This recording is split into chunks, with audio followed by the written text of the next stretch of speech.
My name is Carol Peterson, I'm 67 years old. And my own son and his wife dragged me into court to prove I was crazy and take everything I'd ever worked for. Before I tell you what happened when the judge looked up and recognized me, let me know where you're watching from in the comments. The lights in the Chicago courtroom were the first thing that hit me. They were brutally bright, the kind that bleach all the color out of a room and leave nowhere to hide. They bounced off the polished wood floors and the brass nameplate that read Judge Albright, glinting with a cold, impersonal shine. I pulled my coat a little tighter around me, my sensible heels making a lonely clicking sound on the marble floor. Across the room I saw them. My son Mark wouldn't even look at me.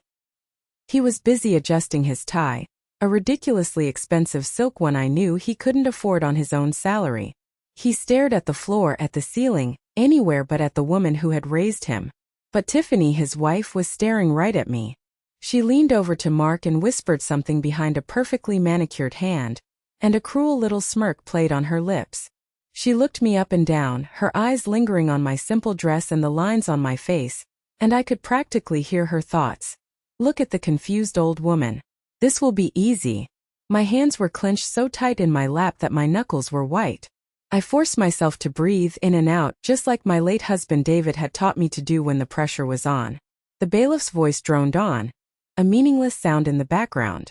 All I could focus on was the betrayal that felt like a physical weight in the room, pressing down on my chest, making it hard to get enough air. Then the bailiff called my name. Carol Peterson, responding party. I stood up, my back as straight as a steel rod. I walked to the table, sat down and folded my hands. I didn't look at them. I didn't need to. I could feel their amusement radiating across the aisle. They thought this was a formality. They thought they had already won. Judge Albright, a man with tired eyes and a stoic face, began flipping through the file in front of him. The rustle of paper was the only sound. He skimmed the first page, his expression unchanging. He read their petition, filled with lies and twisted half-truths. I knew what it said. I had read it 100 times, each word a fresh stab in my heart. Claims of diminished capacity, inability to manage my own finances, a potential need for a full conservatorship. It was a legal assassination, and my own son had signed his name to it. The judge flipped another page, then another. He paused. His eyes, which had been scanning the text, stopped moving. He went back, rereading a section. A deep line formed between his brows. He looked up from the file, his gaze sweeping past the lawyers, past Mark and Tiffany, and then it landed on me. And it stayed there. He wasn't looking at me like I was a name on a page anymore. He was looking at me. He leaned forward in his massive leather chair, squinting just slightly, as if he couldn't believe what he was seeing, as if he was trying to place a face from a long-forgotten memory. The air in the room shifted. Even Tiffany's smug confidence seemed to falter for a second. She stopped whispering to Mark. The court clerk's typing slowed, then stopped. The silence stretched on, thick and heavy. Finally, the judge cleared his throat and his voice, though not loud, cut through the stillness like a knife. He looked at my son's lawyer. "Wait a minute," he said, his eyes still locked on mine. He pointed a pen directly at me. "She's the one you're suing?" The entire courtroom went dead silent. The smirk vanished from Tiffany's face, instantly replaced by a flash of pure, unadulterated panic. Mark looked like he'd been struck by lightning, his face turning a pasty white. They had prepared for every angle, every legal argument. They had their fabricated stories, their so-called evidence of my confusion. But this was something they had never, in a million years, planned for. In that moment I knew the tables had turned. They had started a war based on lies, thinking I was a weak old woman who would just crumble. They thought they knew everything about me, but they knew nothing about the life I'd lived, the battles I'd fought, or the secrets I kept locked away. I straightened my back, held the judge's confused and searching gaze, and opened my mouth to speak. 3 months earlier my life was quiet. It was ordered. My days in my small suburban Chicago home followed a rhythm I had carefully cultivated in the 15 years since my husband David's funeral. I'd wake with the sun, have a cup of tea while reading the paper, tend to the roses David had planted for me, and spend my afternoons balancing the books for a local charity. My world was small, but it was peaceful. It was mine. I thought that peace was unbreakable. A fortress I had built against the chaos of the world. I was so terribly wrong. It all started on a Tuesday afternoon, one of those perfect early fall days when the air is crisp and the leaves are just beginning to turn. I was in the kitchen, humming along to an old song on the radio, my hands covered in dark, rich soil as I repotted an orchid. The familiar rumble of the mail truck pulling up to the curb was just part of the day's background music. I finished patting down the soil, wiped my hands on my apron, and walked out the front door, enjoying the feel of the sun on my face. I opened the little metal door of the mailbox. Inside was the usual assortment. A circular for a new pizza place, my electric bill, a glossy catalog for garden supplies. But tucked between them was a crisp white envelope. It was made of thick, expensive-feeling paper, and it felt heavy in my hand, heavy with an importance I couldn't yet name. The return address was a law firm I'd never heard of, a prestigious-sounding name engraved in dark blue ink. Hawthorne and Finch, attorneys at law. My heart gave a little flutter of confusion. I paid my bills on time. My will was in order. I had no legal dealings, no disputes, no unfinished business. I took it inside, setting it on the granite countertop as if it might bite. For a few minutes I tried to ignore it, busying myself with washing my hands and cleaning up the last of the soil. But I couldn't. The envelope just sat there, a stark white rectangle of unknown trouble, a silent accusation in my peaceful kitchen. Finally, unable to stand the suspense any longer, I took a deep breath, slid it open with a butter knife and unfolded the letter. The language was cold, dense, a forest of legal phrases I recognized from my years working in the city's finance department. But this was different. This wasn't about municipal bonds or infrastructure budgets. This was about me. The letter stated in no uncertain terms that the firm was representing my son, Mark Peterson, in a matter of familial financial concern.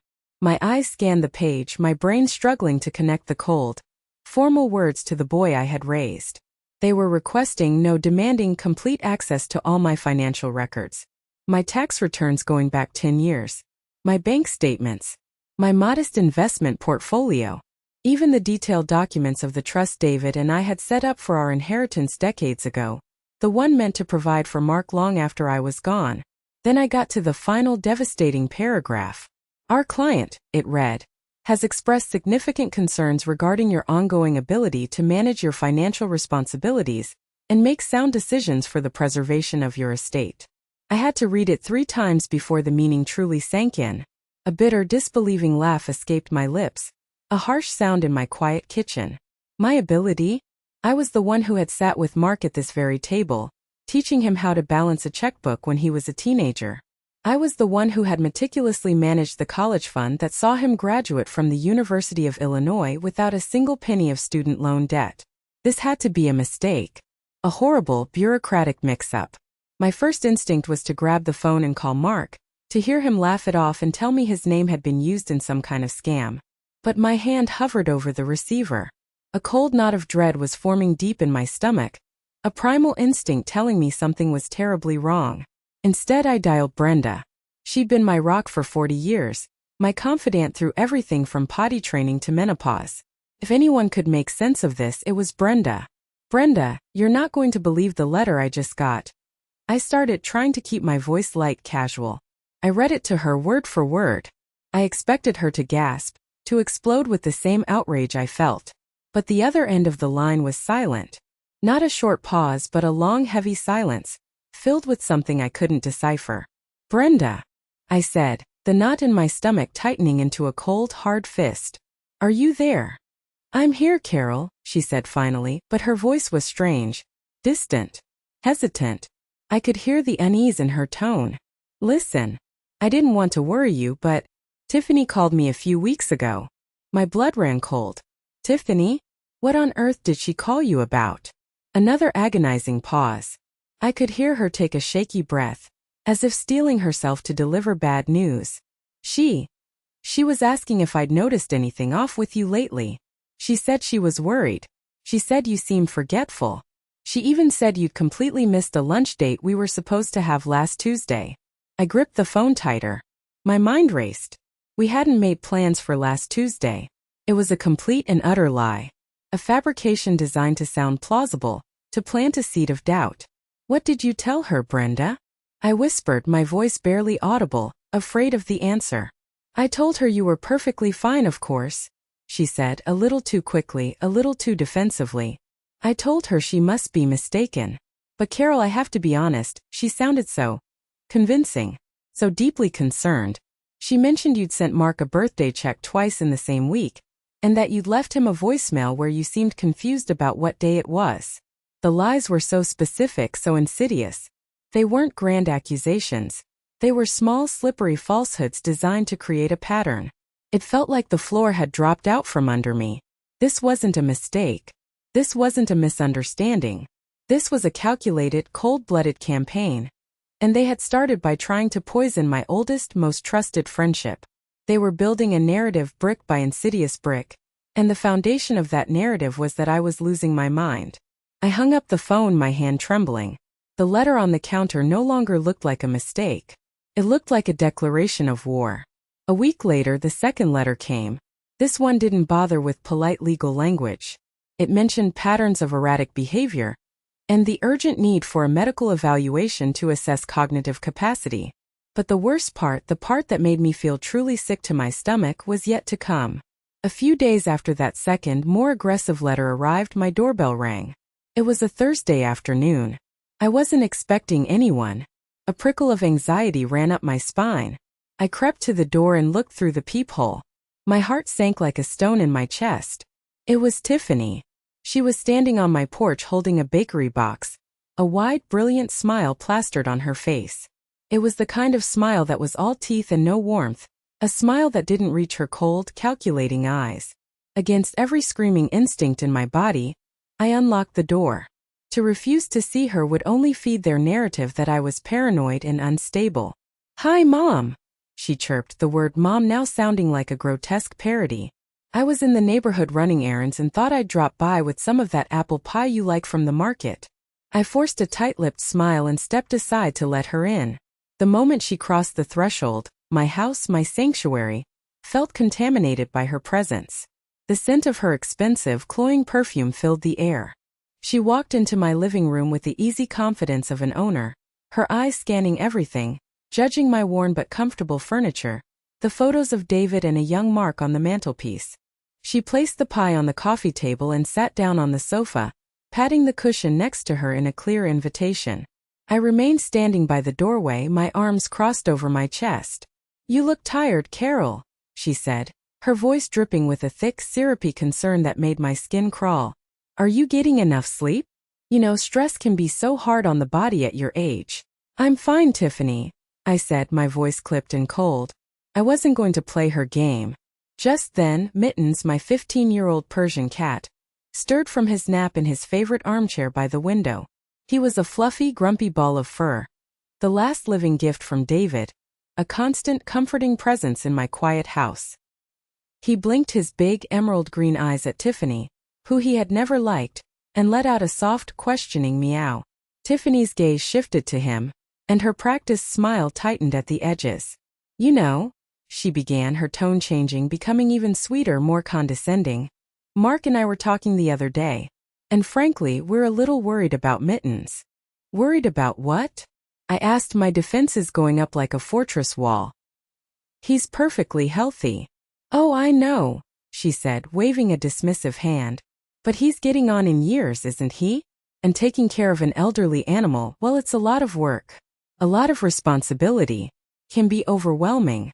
Especially when you're, on your own." She let the words hang in the air, a veiled threat wrapped in a package of feigned sympathy. My blood turned to ice in my veins. Felt like a physical blow. This wasn't about the cat. This was a power play. This was her way of telling me that they saw every part of my life as a weakness and inability. It was her way of saying they could take everything, even the living, breathing things that were most precious to me, the things whose value couldn't be calculated on a bank statement. My voice shook with the rage I was struggling to contain. "Mittens is my companion. He is perfectly happy and well cared for right here in his home." Of course," she said, holding up her hands in a gesture of mock surrender, as if I were the one being unreasonable. "It was just a thought. We just want what's best for everyone. For you." She didn't stay long after that. The air in the room was too thick with my unspoken hostility. As I closed and locked the door behind her, I leaned against it, my body trembling. They weren't just coming for my money, for my house, for my inheritance. They were coming for my life. They wanted to dismantle it piece by piece, memory by memory, until I was nothing more than a dependent, a child in my own home, grateful for whatever scraps of my own life they chose to allow me. The third letter arrived 2 days later, delivered by certified mail, forcing me to sign for it. It wasn't a draft this time. It was the official petition for conservatorship, filed with the Cook County Court. It was pages and pages of dense legal jargon, but the message was brutally clear. It painted a portrait of a woman in steep cognitive decline, a danger to herself and her own financial well-being. And there, at the bottom of the first page in stark, bold print, was the petitioner's name, Mark James Peterson. My son. My only child. He hadn't called. Not once. Not a single text message. Not a single email asking if I was okay, if any of this was true. He had simply hired lawyers to assassinate my character and dismantle my life from a safe, cowardly distance. I sat at my kitchen table, the petition in my hands, and I finally let myself cry. I cried for the boy I had raised, for the man he had become, and for the mother he was trying to erase. When the tears finally stopped, the grief and shock that had paralyzed me for weeks finally hardened into something else. It hardened into a cold, clear, diamond-hard resolve. They had started this fight, but I would be the one to finish it. That's when I knew I couldn't do this alone. I picked up my phone. I didn't call Mark. I didn't call Brenda. I called a man named Arthur Cohen, a sharp, no-nonsense lawyer I dealt with during a complex zoning issue for the city years ago. He was tough as nails, and right now I needed tough. He picked up on the second ring. Cohen. Mr. Cohen, I said, my voice steady for the first time in weeks. This is Carol Peterson. I need your help. My son is trying to have me declared incompetent. There was a brief pause on the other end. Bring me everything, Mrs. Peterson, he said finally, his voice grim. Every letter, every bank statement, every piece of paper. We'll meet tomorrow. I hung up the phone and walked into my study. I went to the old sturdy filing cabinet in the corner, the one Mark always teased me about, calling it my secret archive. He had no idea how right he was. I knelt down and used a small key I wore on a chain around my neck to unlock the bottom drawer. It was a drawer he and Tiffany didn't even know existed, and inside was the one thing that could save me. The next morning, I sat across from Arthur Cohen in his stuffy, book-lined office on LaSalle Street. The air smelled of old paper and strong coffee. He was a small, wiry man with intense, intelligent eyes that seemed to see right through you. He listened without a single interruption as I laid out the entire sordid story. The 3 letters, the draft petition, Tiffany's cruel visit about mittens, the suspicious phone call to Brenda. He read through every document I'd brought, his expression growing more severe and more disgusted with each page. They're building a classic cookie-cutter case, he said finally, tapping a sharp finger on the petition. They're painting a picture of a dotty, confused old woman who can't be trusted with her own money. It's an ugly, disgusting tactic, but it can be brutally effective if it goes unchallenged. I have no intention of letting it go unchallenged, I said, my voice low and firm. Good, he replied, a flicker of approval in his eyes. To fight this, we need to do more than just prove you are competent now. We need to build a counter-narrative. We need to show the court not only who you are today, but who you have always been, the bedrock of this family, the one who held everything together.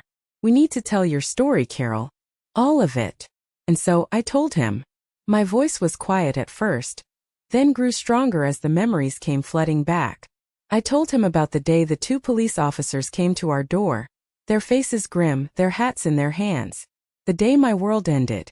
David had suffered a massive, instantaneous heart attack on his way to work. He was gone just like that. Mark was only 10 years old. I remember the sound of his Captain Crunch cereal bowl shattering on the linoleum kitchen floor when I dropped the phone. I didn't cry in front of him then. I couldn't. I went into a cold, numb survival mode.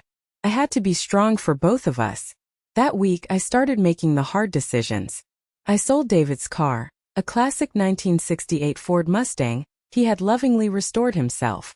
It felt like selling a piece of his soul, but we needed the money. I found a second job working the night shift doing patient intake at the local hospital, and somehow managed to keep my full-time job with the city. Sleep became a luxury I couldn't afford, something I'd catch for an hour or two in my car between shifts. I stopped buying things like orange juice and fresh flowers because they were extravagances. I cut my own hair short, standing in front of the bathroom mirror with a pair of sewing scissors, because I didn't have time to dry it. I took my diamond engagement ring, the symbol of my life with David, to a pawn shop and sold it for half of what it was worth to pay off a mountain of unexpected utility debt. The money from David's modest life insurance policy had to be stretched to its absolute limit, and I was determined to make it last for Mark's future. I told Mr. Cohen about the year I ate nothing but tuna sandwiches and Campbell's soup for dinner for an entire month, just so I could save enough money to send a 12-year-old Mark to a science camp he was desperate to go to. I told him about the time Mark was 16 and landed a prestigious summer internship at a financial firm downtown. He needed a proper suit, not something off the rack from Sears. So I quietly canceled my yearly mammogram and checkup, telling myself I'd reschedule, and used that money to buy him a beautiful, tailored suit from Marshall Fields. He looked so much like his father that day, standing tall and serious in front of the hallway mirror. His brow furrowed in concentration as he struggled to get his tie just right. That was my promotion, my bonus, seeing him look like that. And then there was college. The fat acceptance letter from the University of Illinois was one of the happiest days of our lives. But I saw the shadow of financial worry cross his face. I refused to let him start his adult life shackled to a mountain of student loan debt. So, without telling him the full extent of it, I quietly went to 3 different banks. I took out personal loans, cashed in the last of my own retirement savings, and put my own financial future on the line to create a private college fund for him. I just told him his father had left a small insurance policy specifically for his education. It was a lie, but it was a lie born of a mother's fierce protective love. I paused, my throat tight with a lifetime of unshed tears. I watched him walk across that graduation stage. I told Mr. Cohen, my voice thick with the memory. He was so handsome in his cap and gown. And I thought, I did it. I got him here. He's safe. David would be so proud. I looked up, my eyes meeting his. And now that boy I sacrificed every piece of myself for, is standing in court trying to prove I'm incompetent so he and his wife can get their hands on what's left of his inheritance early. It's a tough pill to swallow, isn't it? I know some of you listening right now have probably made similar sacrifices. You do everything for your children, you give them every advantage you never had, you put their needs so far ahead of your own you forget you even have any.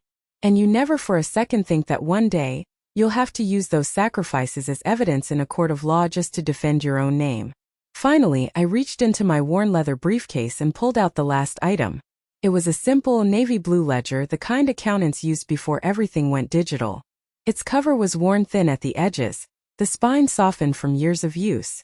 I slid it across the polished expanse of the mahogany desk. It landed with a soft, solid thud. "What's this?" Mr. Cohen asked, picking it up and feeling its weight. "That," I said, meeting his gaze without blinking, "is my proof. It's my memory. It's everything they conveniently forgot." Mr. Cohen opened the ledger, his eyes scanning the first page of neat, handwritten entries. But I held up a hand. "Before you look at that," I said, my voice dropping to a more serious tone, "there's something else you need to know. Something that happened about 6 months ago. At the time I thought it was just Tiffany being Tiffany. Overbearing and a little condescending. But now I see it for what it was. It was the reconnaissance mission. It was the beginning of their entire plan." I described the day Tiffany had shown up unannounced, with a brand new portable scanner in a sleek box. "Mom," she'd said, her voice oozing with the cloying sweetness that always set my teeth on edge. "With everything going digital these days, you really should have backup copies of all your important documents. Just in case of a fire or an emergency. It's what my parents are doing, and it gives them such peace of mind." I was immediately hesitant. My filing cabinet was my private domain, a meticulously organized record of my life that I had kept since my first job out of high school. Felt like a violation. But Mark had just dropped off my groceries, and he was still in the kitchen. He chimed in from the other room, his voice full of praise for his wife's thoughtfulness. "That's a great idea, Tiff. Mom, you should let her." It's smart. I didn't want to seem ungrateful or difficult, didn't want to give them any ammunition to call me stubborn or paranoid. All right, I'd sighed, giving in. But just copies. Nothing original leaves this house. She beamed a victor's smile. She set herself up at my desk in the study, a room she'd rarely entered before. And she spent nearly 2 hours in there. The hum of the scanner a constant, irritating presence. I brought her a cup of tea, and she smiled brightly, pointing to a neat stack of newly labeled digital folders on her laptop screen. You really do keep everything, don't you?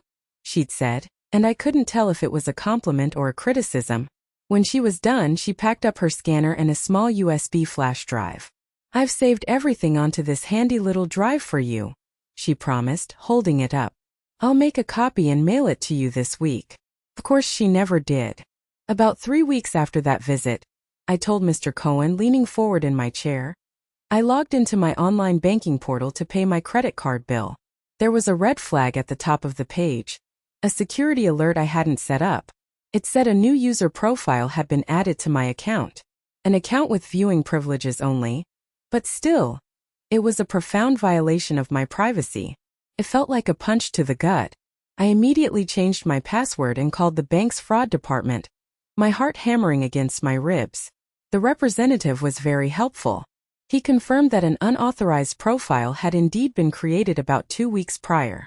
He told me that for security reasons, he couldn't give me the exact location, but the IP address used to create the profile was registered to a public computer terminal. On a hunch, I asked him for the town. He confirmed it. Naperville. The town where Mark and Tiffany lived. They had been spying on my finances, watching every penny I spent. But it got so much worse. A week after that, I received an automated email from my bank's legal department. The subject line read, "Confirmation of updated power of attorney." My blood ran cold. I hadn't updated any such document. I called the bank again, my voice trembling with a mixture of fear and rage.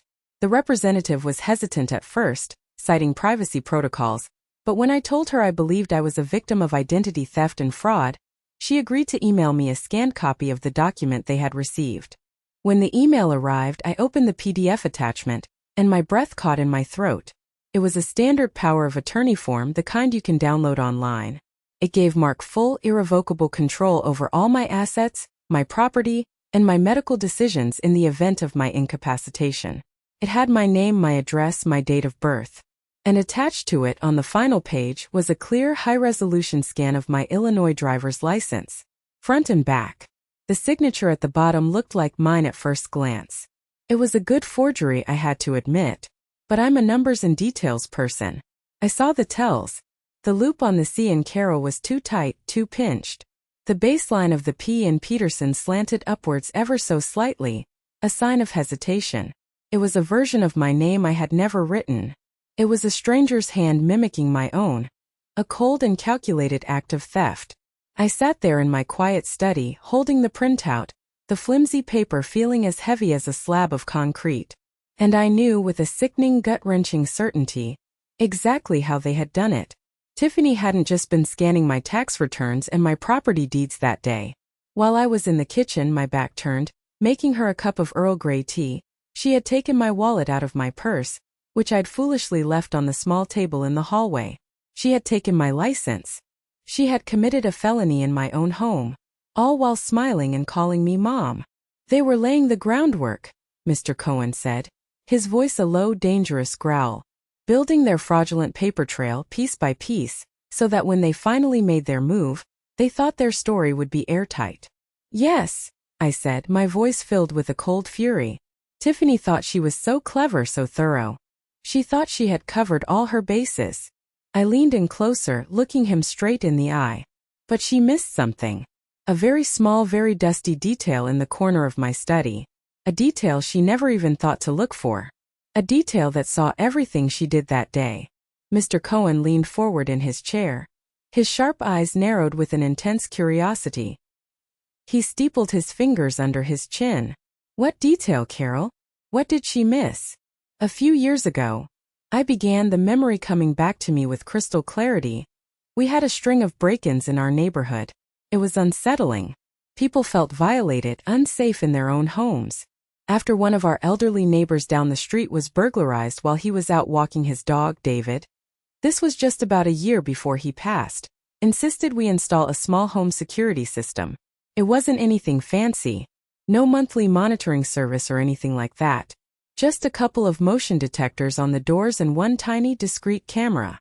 I paused, letting the weight of my words sink in. I could see the gears turning in Mr. Cohen's sharp legal mind. It was one of those little nanny cams, no bigger than a sugar cube. We put it on the highest shelf of the built-in bookcase in the corner of my study. It's tucked away behind a set of old encyclopedias that nobody has touched in 20 years. The camera's lens is so small it just looks like a screw head. It was meant to be pointed at the main window as a deterrent. But from that high vantage point, it also had a perfect, unobstructed, panoramic view of my entire desk. A slow, predatory smile spread across Mr. Cohen's face. It was not a pleasant smile. It was the smile of a hunter who has just caught the scent of his prey. You're telling me you have it on tape? After David passed, I honestly forgot it was even there, I admitted.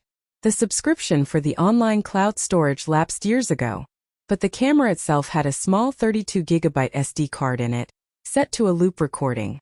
It would record until it was full, then start overwriting the oldest footage. It held about 3 months' worth of video. After Tiffany's visit, after the bank alerts and the sight of that forged signature, something just clicked in my brain. A forgotten memory surfaced, a whisper from David across the years, reminding me it was there. That night, after Tiffany's sickening visit where she'd threatened to take Mittens away, I had gone into the study, my mind racing, trying to connect the dots. I pulled the heavy wooden stepladder from the hall closet, my hands shaking slightly as I positioned it under the bookshelf. My heart was pounding as I climbed up, the old wood creaking under my weight. There it was, covered in a thin, uniform layer of dust, nestled right behind Volume G of the Britannica. It was so small, so insignificant. I carefully prized it from its hiding place, my fingers fumbling with the tiny memory card. It was so small I was afraid I'd drop it. I climbed down and hurried to my old desktop computer, my hands trembling so much I could barely insert the tiny card into the reader. I held my breath as the computer recognized the device and the file folders loaded. There were hundreds of video files, each one a time-stamped hour of my quiet life. I saw weeks of empty footage, just dust motes dancing in the afternoon sun, the shadows growing long across the floor. I fast-forwarded, my finger clicking the mouse, until I reached the date of Tiffany's visit. And there she was. "I have the footage, Mr. Cohen," I said, my voice filled with a grim, righteous satisfaction. Every last second of it. We watched it together on his laptop in the dim light of his office. The image was a little grainy, the colors slightly washed out, but it was damningly, unequivocally clear. There was Tiffany sitting at my desk, pretending to scan my tax documents. You could see me on camera, bringing her a cup of tea and a plate of cookies, then walking out of the room to go water the plants in the sunroom. The moment my back was turned, her whole demeanor changed. The sweet, helpful daughter-in-law vanished in an instant. She moved with a quick, furtive energy, her eyes darting towards the doorway. She leaned over and snatched my purse from the hall table, which was just visible in the corner of the frame. She quickly and expertly removed my wallet, took out my driver's license, and placed it on the scanner bed. Then she picked up her cell phone. We couldn't hear the other side of the conversation, of course, but the camera's microphone was surprisingly sensitive. We could hear her whispering. She leaned forward over the desk, her voice a low, conspiratorial hiss. "Yes," she whispered into the phone, a triumphant little smile playing on her lips. "I'm getting it right now. Don't worry, Mark. She has no idea. She's in the other room, puttering with her stupid plants. I'll have everything we need today." Mr. Cohen let out a low whistle, a sound of pure, unadulterated shock. "That's not just fraud, Carol," he said, his eyes glued to the screen. "That's conspiracy. That's a Class 3 felony in the state of Illinois. They could face prison time for this." We watched as Tiffany finished her scan, quickly put my license back in my wallet, and placed my purse back on the table, just moments before I re-entered the room. She looked up at me on the video, her face instantly transforming back into a mask of sweet, innocent warmth. It was chilling to watch. It was like watching a completely different person. She saved everything to that flash drive she took with her, I said, my voice hard as stone. All my financial data, my personal information, copies of my most private documents. It was a pre-planned digital home invasion. Mr. Cohen saved a copy of the video file to a secure, encrypted drive. His movements were precise and methodical. He looked up at me, his eyes blazing with a righteous fire. They wanted to paint you as confused and incompetent, he said. But they're the ones who got sloppy. They're the ones who were arrogant. They underestimated you, Carol. And now they're going to pay for it. He then picked up the navy blue ledger I had brought with me, the final piece of my arsenal. Now, he said, his voice softer, almost gentle. Tell me about this. What is this final devastating blow? The memory of that pivotal meeting with Mr. Cohen faded as the harsh reality of the judge's chambers snapped back into focus. We were back in the present moment, the four of us and our lawyers, trapped together in a small wood-paneled room that suddenly felt like a pressure cooker. The air was thick with a tension so palpable you could almost taste it. Mark, Tiffany, and their lawyer, a slick young man named Mr. Davies, sat rigidly on one side of the massive conference table. I sat with Mr. Cohen on the other, a silent wall of animosity between us. At the head of the table sat Judge Albright, his face an unreadable mask of judicial calm, but his eyes held a storm. He had dismissed everyone else from the room, the court reporter, the bailiff, wanting to speak to the parties and their counsel alone. He hadn't yet explained his shocking outburst in the courtroom, his stunning moment of recognition. He simply picked up their vile petition again, his gaze fixed on my face, studying me with an unnerving intensity. Mrs. Peterson, he began, his voice calm and measured, a stark contrast to the emotional turmoil in the room. Before we proceed, I need to ask you a few questions for the record, to ensure there is no conflict of interest here. You worked for the city of Chicago, correct? In the finance department. Yes, Your Honor, I said, my own voice surprisingly clear and steady. The initial shock had worn off, replaced by a surge of adrenaline. For 32 years. I retired 5 years ago from my position as a senior budget analyst. Across the table, Mark shifted uncomfortably in his expensive chair. Tiffany, who had been glaring at me, dropped her gaze to her perfectly manicured hands. This was not part of their script. This was an unforeseen complication that was clearly rattling them. I thought I recognized you, the judge continued, and now a flicker of something, was it sadness? Nostalgia? Softened his tired eyes. My name professionally is Albright, but I was raised by my mother. Her name was Rossi, Maria Rossi. She was a clerk in the city's permits department for 40 years. She worked on the 3rd floor of City Hall. She passed away 5 years ago. My breath caught in my throat. I remembered Maria Rossi. Of course I did. A kind, funny, hardworking woman with a big laugh and an even bigger heart. She always had a piece of candy to share and a story about her brilliant son, the one who had gone to law school and was making her so proud. We weren't close friends, but we were part of that generation of city workers who saw each other every day for decades, a quiet, professional family.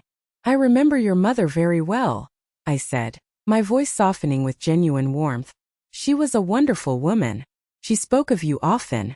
I am so very sorry for your loss, Your Honor.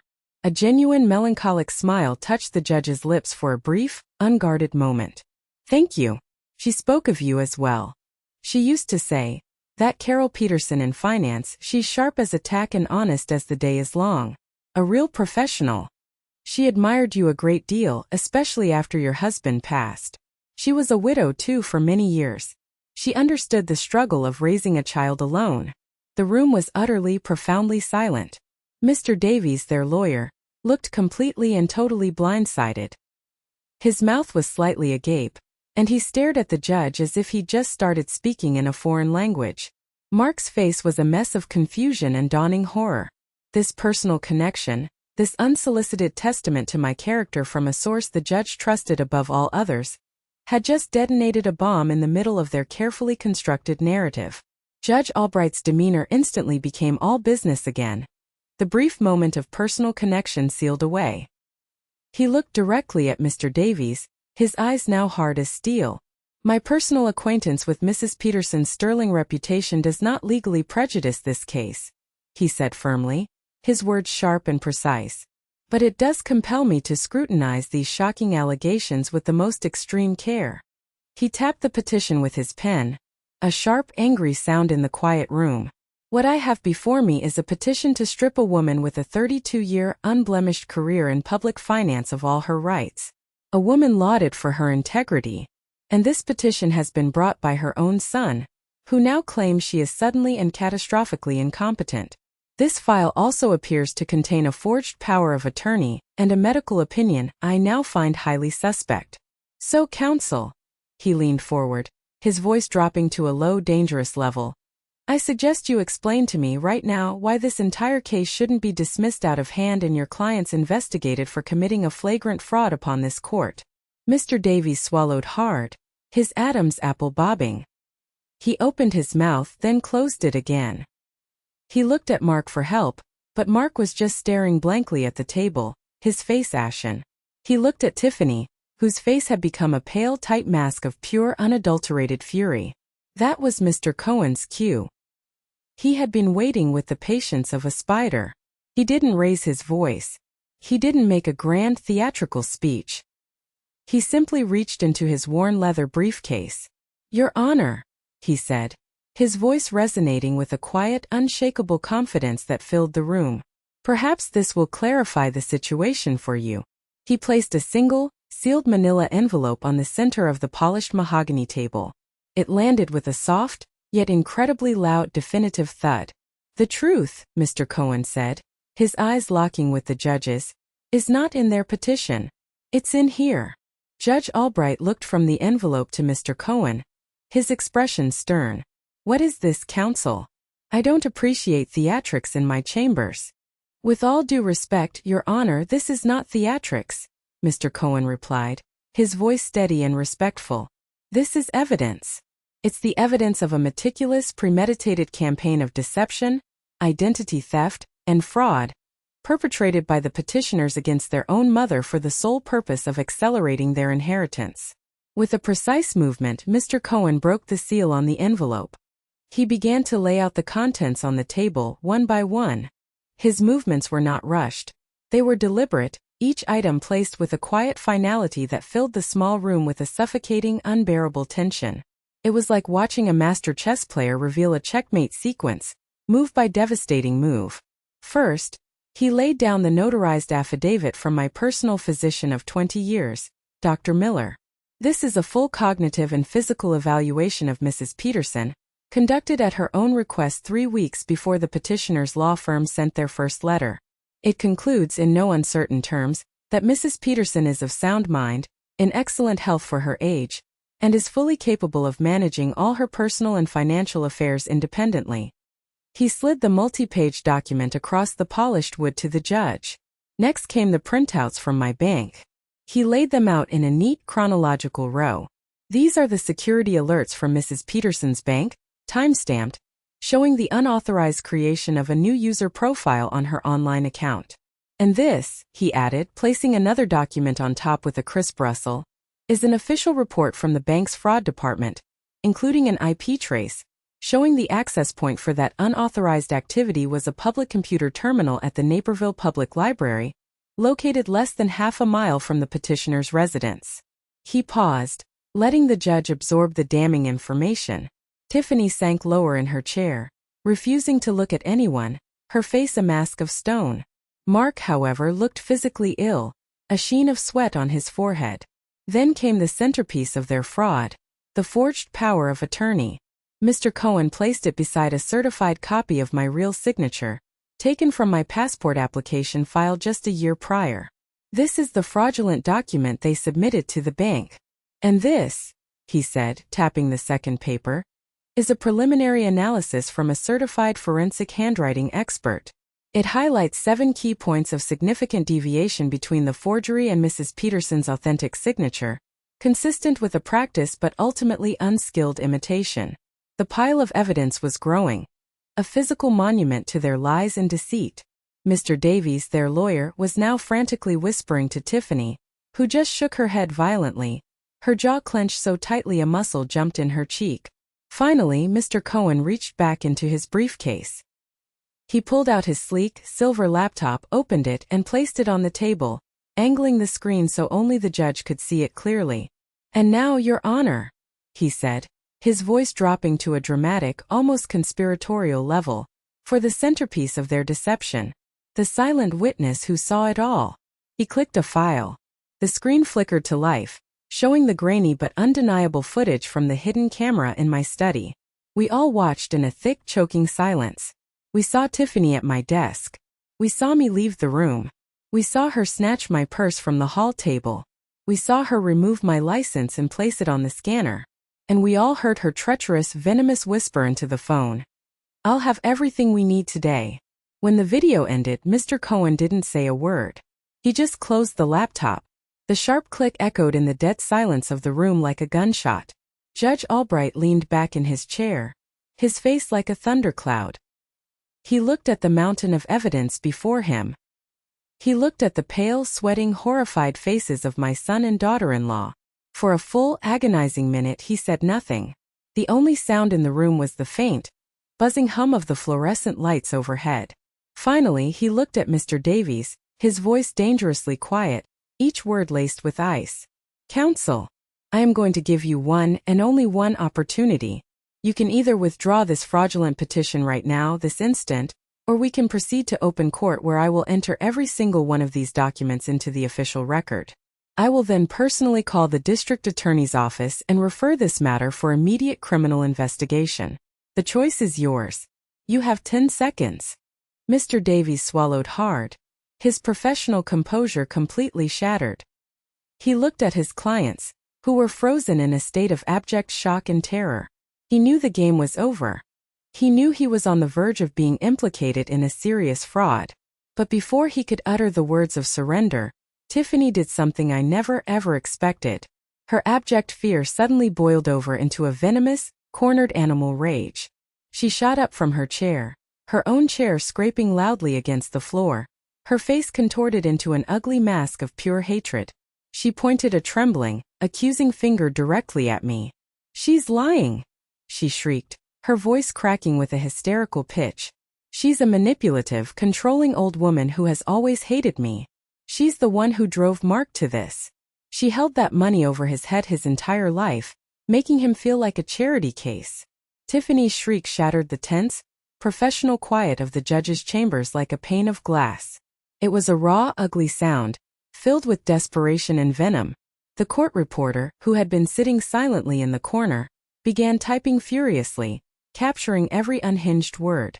Mr. Davies, looking horrified, grabbed Tiffany's arm, trying to pull her back down into her seat. "Tiffany, stop. For God's sake, not here," he hissed, his face pale with panic. But she was beyond reason. She ripped her arm from his grasp, her eyes wild and blazing. "No. He needs to know the truth," she screamed, her accusatory finger still trembling as she pointed it at me. Her gaze, however, was fixed on Judge Albright, a desperate appeal to a man she had just minutes ago been trying to deceive. She played the long-suffering martyr his entire life. Every dollar she ever gave him, every gift, came with invisible strings attached. It came with a sigh, a sad story, a guilt trip about her great sacrifice. She controlled him with that inheritance, holding it over his head like a sword. We just wanted what was rightfully Mark's. We just wanted to have our own life, to make our own decisions, without her constant judgment and her endless emotional blackmail. It was a stunning, breathtaking display of projection and self-pity. The lies were so audacious, so completely divorced from reality, that for a moment I was rendered speechless. I looked at Mark. He just sat there, his head buried in his hands, a pathetic, broken man who couldn't even stand up to his own wife's venomous, self-serving tirade. He was letting her fight his battles just as he always had. Judge Albright listened to her entire rant without a single change in his stony expression. He let her spew her poison until she finally ran out of steam, her chest heaving, her words sputtering into a hateful, resentful silence.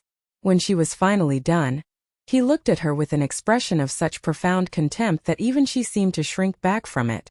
"Sit down, Mrs. Peterson," he commanded, his voice like ice. She flinched as if he had physically struck her and collapsed back into her chair, a sullen, defeated look on her face. The judge then turned his steely gaze to Mr. Cohen. "Counselor, your client's character and motives have been viciously attacked. In the interest of fairness, I believe it is only right that we hear her side of the story regarding this alleged financial control." He nodded toward the navy blue ledger that was still sitting untouched on my side of the table. "Perhaps now is the time to open that book." My heart, which had been pounding with anger, suddenly felt calm. This was it. This was the moment of truth. This was where the real story would finally be told. Mr. Cohen, with the quiet dignity of a man who knows he holds all the winning cards, picked up the ledger. "Your Honor," he said, his voice clear and resonant in the quiet room. "Tiffany Peterson has just accused my client of using money as a weapon to control her son. This ledger, which Mrs. Peterson has meticulously kept for over 25 years, tells a very different story. It is not a story of control.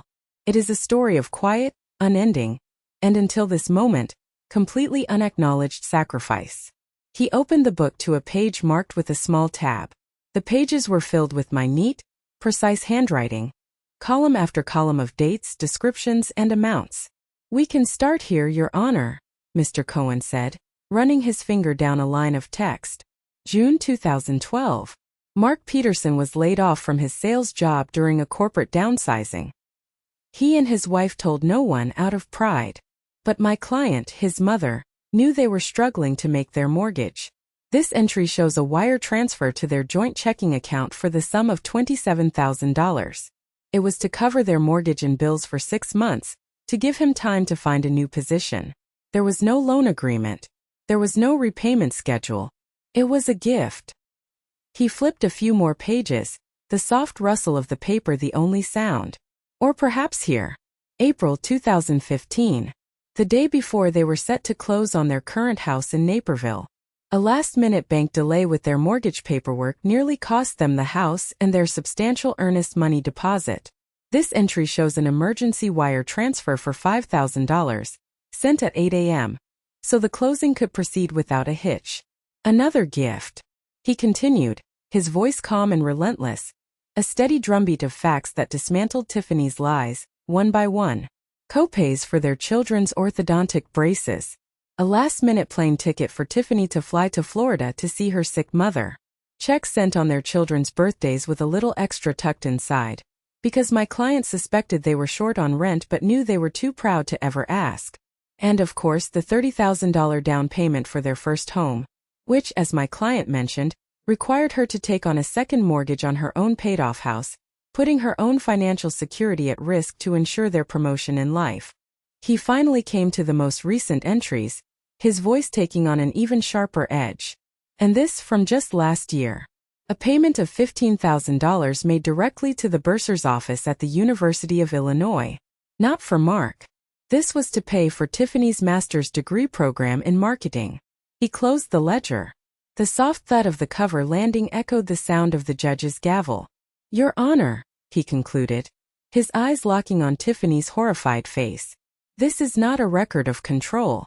This is a record of love. A record of a mother's endless generosity. A generosity that has been repaid with a vile and fraudulent lawsuit, designed to strip this woman of her dignity, her autonomy, and her assets. They don't want to be free of her control. They want to seize the source of her generosity for themselves, and they want it now." The room was deathly quiet. Tiffany's face was blotchy and red, her expensive makeup smeared from her crocodile tears. She looked from the ledger to the judge, her mouth opening and closing like a fish gasping for air. She had no words. Her lies had been utterly and completely annihilated.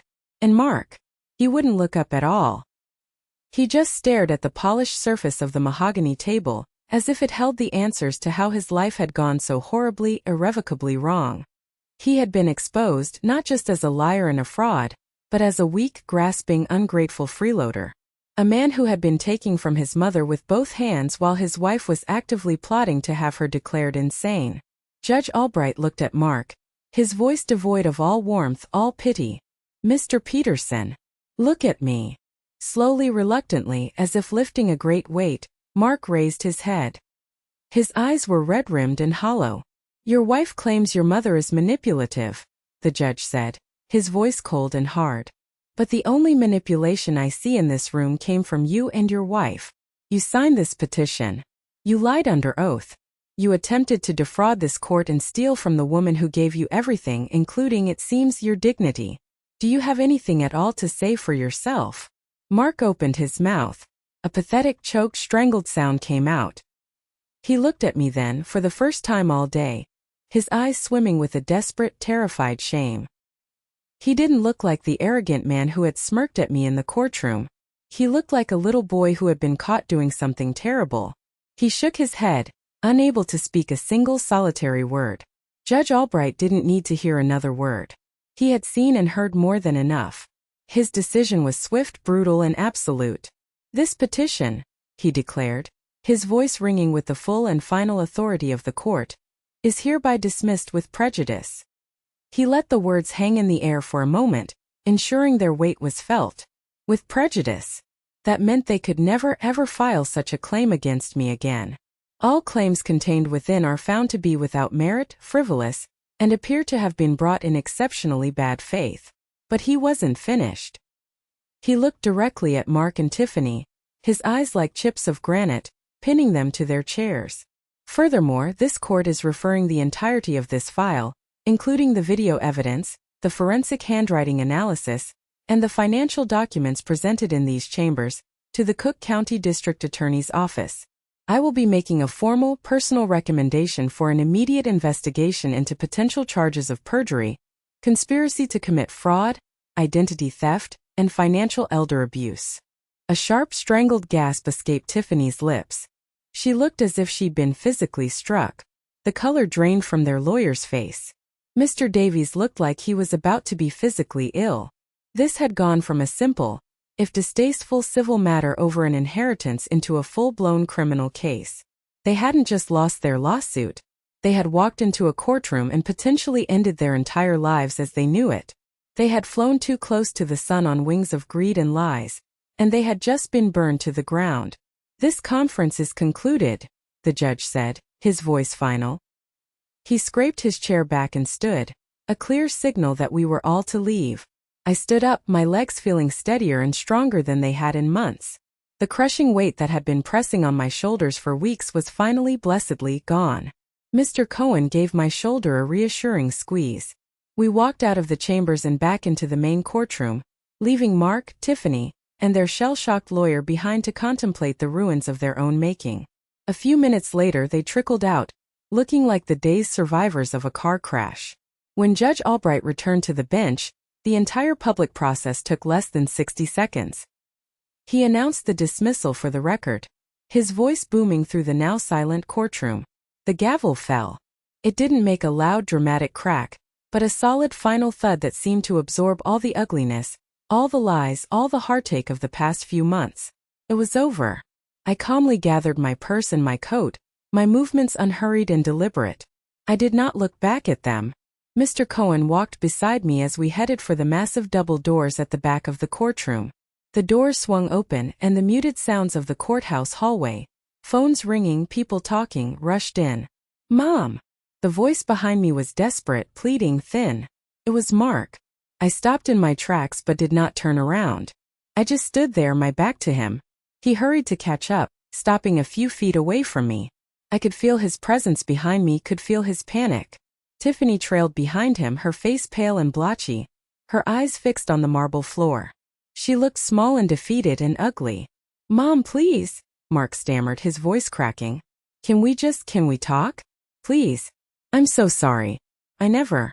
Tiffany, she gets these ideas." He couldn't even finish a complete sentence, his words tripping over each other in his haste to find an excuse, to shift the blame. It was the final pathetic act of a coward. I just stood there for a long moment, my back to him, staring at the far end of the long hallway. I thought of all the years, all the sacrifices documented in my ledger, all the love I had poured into this broken man, and I felt nothing. A profound and complete emptiness. The well of my maternal affection, which I had thought was bottomless, had finally, irrevocably run dry. Without a single word, I turned and started walking again. "Mom!" he called out again. his voice now laced with a frantic, childish desperation. "Please don't walk away from me. Please." But I did. I kept walking, my sensible heels clicking a steady, determined rhythm on the marble floor. Mr. Cohen walked at my side, a silent, protective barrier. We walked down the long, echoing hallway and did not look back. Mark didn't follow. I think for the first time in his coddled, entitled life, he finally understood that there was nothing left to say. The bridges had not just been burned, they had been meticulously dismantled, turned to ash, and swept away by the winds of his own betrayal. We stepped out of the courthouse and into the bright, chilly Chicago afternoon. The sun felt warm and clean on my face. I took a deep breath of the cool city air. It felt like the first truly clean breath I had taken in months. I felt the weight of my own name, Carol Peterson, settle back onto my shoulders, feeling like it had been on loan to some wretched, diminished version of myself, and was finally, blessedly, returned.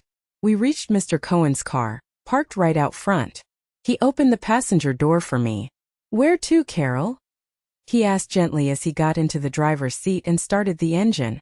"Back to your place?" I looked straight ahead through the windshield at the bustling, indifferent life of the city. My house was waiting for me, quiet and safe. But I wasn't ready to go back there yet. Not to the same walls that had witnessed my grief and my fear and my shame. "No," I said, my voice surprisingly strong and clear. "Not yet. I need a minute to just be." Mr. Cohen nodded in that quiet, intuitive way of his. He understood. He started the car, and we drove in a comfortable, healing silence. He didn't ask questions. He didn't offer platitudes. He just drove, navigating the familiar Chicago streets, letting the motion of the car and the rhythm of the city be a balm for my bruised spirit. He gave me the space to process the monumental shift that had just occurred in my life. The legal battle was over, but the emotional war had left its deep, ragged scars. In the weeks that followed, the initial heady sense of victory and vindication slowly mellowed into a quiet, profound sadness. I had won, yes, but what had I really lost in the battle? A son. A family. The entire future I had always imagined for myself, a future filled with boisterous holiday dinners, the laughter of grandchildren running through my house, the simple comfort of being a mother and a grandmother. All of it was gone, vanished forever in a puff of greed and deceit. The district attorney's office did, in fact, press charges. I received a formal, impersonal letter informing me that Mark and Tiffany, faced with the undeniable video evidence, had taken a plea deal to avoid a public trial. They received 5 years of probation, a hefty fine that I knew they couldn't afford, and 200 hours of community service. They were also ordered to attend mandatory counseling. I felt no satisfaction reading it. I felt no joy in their downfall. I only felt a weary, bone-deep sense of pity for the hollow, broken people they had become. Slowly, carefully, I began the work of reclaiming my life. I started with my study, the room where the violation had begun. I took every document related to the case, the court drafts, the copies of their lies, the legal correspondence, and fed them into my shredder, one page at a time. It was a cathartic act, watching their hateful words turn into meaningless strips of paper. I boxed up everything else and stored it in the farthest, darkest corner of the attic. A closed chapter. The last thing I dealt with was the navy blue ledger. I took it out of its drawer, its worn cover feeling like the hand of an old, trusted friend. I paged through it one last time, my fingers tracing the entries. The co-pays, the plane tickets, the secret loans that kept them afloat. Every line was a testament to a love that had been so cruelly betrayed. For a fleeting moment I thought about adding one final entry. Legal fees to defend myself against my own child. $35,000. But I didn't. Some debts are not financial. Some things don't need ink to be remembered. I placed the ledger back in the drawer, not locked away, just closed. One afternoon my best friend Brenda came over. She stood on my doorstep with tears in her eyes, holding a pot of my favorite yellow roses. "I am so sorry, Carol," she whispered, her voice thick with regret. "I should have known better. I should have trusted you no matter what." I didn't need an apology, but I accepted it. I hugged her, and in that warm, familiar embrace, a 40-year friendship began to heal. The phone rang late one evening. The caller ID showed an unknown number. My heart gave a little lurch, but I didn't answer. I let it go to voicemail. No message was left. I knew it was him. Perhaps it was the first night of his court-ordered counseling. Perhaps he was finally ready to offer a real broken apology. Or perhaps more likely he just wanted something. It didn't matter anymore. His silence for all those months had taught me the painful meaning of being cut off. Now my silence was a choice. It was a boundary. It was a wall he could no longer cross. My house is quiet again.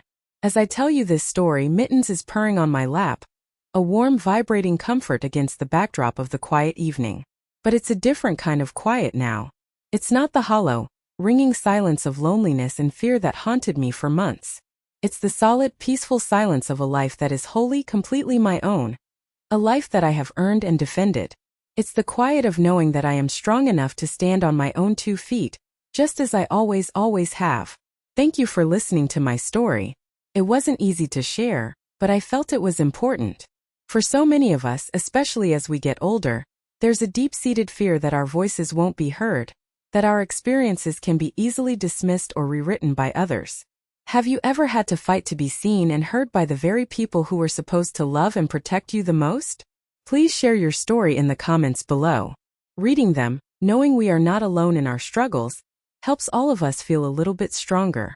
And if my story resonated with you, please give this video a like and subscribe for more stories. You never know whose life you might touch just by listening.